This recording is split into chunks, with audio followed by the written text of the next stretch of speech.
With the release of iOS 16.4, Tello is finally able to support 5G on the iPhone.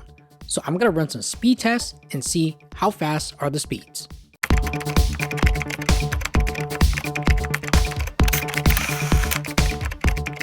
So Tello is a MVNO that uses the T-Mobile network. And for a while, there was no 5G support if you're using an iPhone.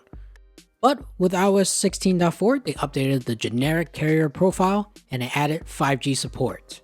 So I'm going to use my iPhone 12 mini and test it out in the Southern California area, more specifically in the LA County area. And here are the speed test results. So the first speed test result is actually on LTE. I wanted to test it out first.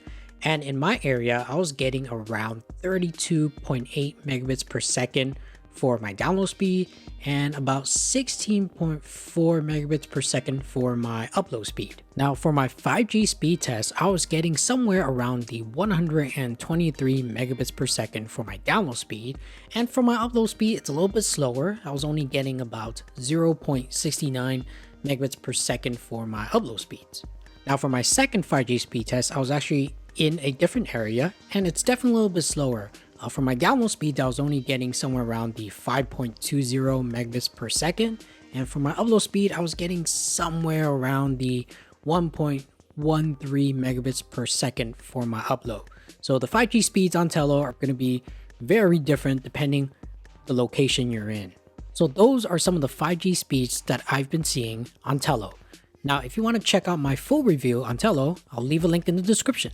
And if you are interested in signing up with Tello, you can use my affiliate link below, and I also leave my Tello dollars referral code.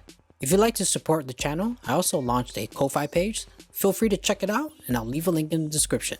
If you're looking for a way to save money on your cell phone plans, check out some of my MVNO reviews right here.